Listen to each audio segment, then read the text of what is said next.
नमो तस्स भगवतो अरहतो सम्मा सम्बुद्धस्स। नमो तस्स भगवतो अरहतो सम्मा सम्बुद्धस्स। नमो तस्स भगवतो अरहतो सम्मा सम्बुद्धस्स।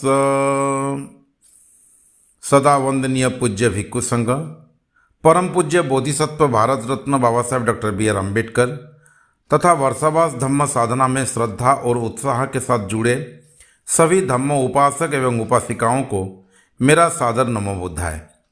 प्रज्ञा पारमिता फाउंडेशन द्वारा आयोजित 9वें दिवसीय वर्षावास धम्म साधना के छठे दिन आप सभी का हार्दिक स्वागत है। प्रिय धम्म बंधु, आज की धम्म देशना आरंभ करने से पहले मैं आपसे एक छोटा सा प्रश्न पूछना चाहता हूँ। यदि आपके सामने दो व्यक्ति हो, पहला व्यक्ति बहुत धनवान है लेकिन कभी किसी की सहायता नहीं करता, दूसरा व्यक्ति साधारण है, उसके पास बहुत अधिक धन नहीं है, फिर भी वह अपने भोजन का एक भाग किसी भूखे व्यक्ति के साथ बांट देता है। आपकी दृष्टि में इन दोनों में वास्तव में धनी कौन है? शायद हम कहेंगे पहला व्यक्ति, लेकिन भगवान बुद्ध का उत्तर कुछ और है।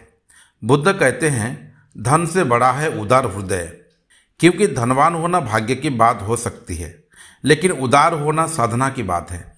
यही कारण है कि भगवान बुद्ध ने गृहस्थ जीवन की शुरुआत धन संग्रह से नहीं बल्कि दान से कराई, क्योंकि जब तक मन मेरा मेरा में बांधा रहेगा तब तक शांति संभव नहीं है। इसलिए आज हम धम्म के प्रथम और अत्यंत महत्वपूर्ण अभ्यास दान पर विचार करेंगे।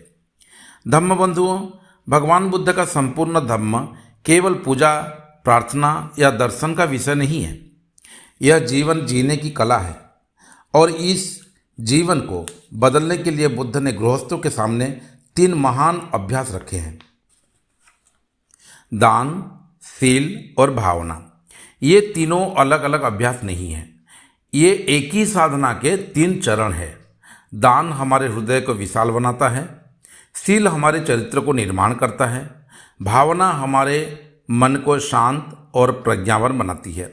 यदि दान न हो तो मन में लोभ बना रहता है, यदि शील न हो तो जीवन में अशांति बनी रहती है, यदि भावना न हो तो मन कभी अज्ञानता से, अंधविश्वास, कुसंस्कारों से मुक्त नहीं हो सकता। इसलिए बुद्ध ने इन तीनों को धम्म जीवन के 3 स्तंभ कहा है। यदि हमारे जीवन में केवल दान हो लेकिन शील न हो तो आध्यात्मिक विकास अधूरा रहेगा। यदि शील हो लेकिन ध्यान न हो तो मन स्थिर नहीं होगा, और यदि ध्यान हो लेकिन उदारता न हो तो अहंकार फिर भी बना रहता है। इसलिए भगवान बुद्ध ने इन तीनों को साथ साथ विकसित करने की शिक्षा दी है। इस सप्ताह हम इन्हीं तीनों स्तंभों का क्रमशः अध्ययन करेंगे। आज का विषय है दान। प्रिय धम्मबंधु, जब हम दान शब्द सुनते हैं तो अधिकांश लोगों के मन में धन, भोजन, वस्त्र या किसी वस्तु को देने की कल्पना आती है। समाज में बहुत से लोग सोचते हैं कि दान का अर्थ है किसी गरीब की सहायता करना या कुछ पुण्य कमाना, लेकिन भगवान बुद्ध ने दान को इससे कहीं अधिक गहराई से समझाया। बुद्ध के अनुसार दान किसी दूसरे का जीवन बदलने से पहले हमारे अपने मन को बदलता है।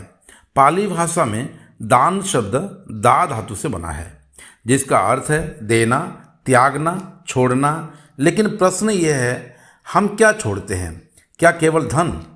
नहीं, हम अपने भीतर के लोभ को छोड़ते हैं, हम अपनी आसक्ति को छोड़ते हैं, हम अपने मेरा की भावना को थोड़ा थोड़ा छोड़ना सीखते हैं।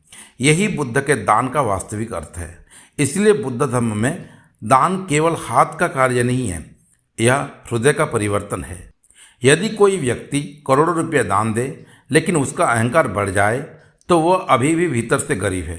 लेकिन यदि कोई निर्धन व्यक्ति अपनी आधी रोटी भी प्रेम और करुणा से किसी भूखे के साथ बांट दे तो वह भीतर से धनी है।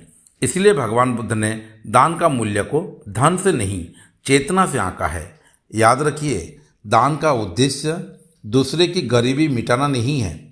दान का उद्देश्य अपनी मन की गरीबी, जो लोभ, आसक्ति और मेरा की भावना, इसको भी समाप्त करना है।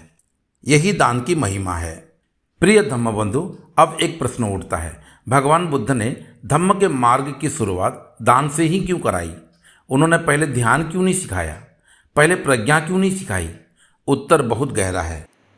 आइए इसका उत्तर अगले भाग में जानते हैं।